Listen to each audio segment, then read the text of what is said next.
You ask Tiger to solve. This deals with linear equations with one unknown. The final result is x equals 3. Let's solve it step by step. Group all constants on the right side of the equation. Add 4 to both sides. Simplify the arithmetic.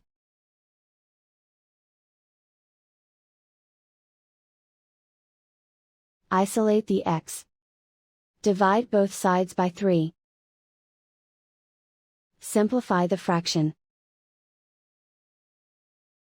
Find the greatest common factor of the numerator and denominator. Factor out and cancel the greatest common factor.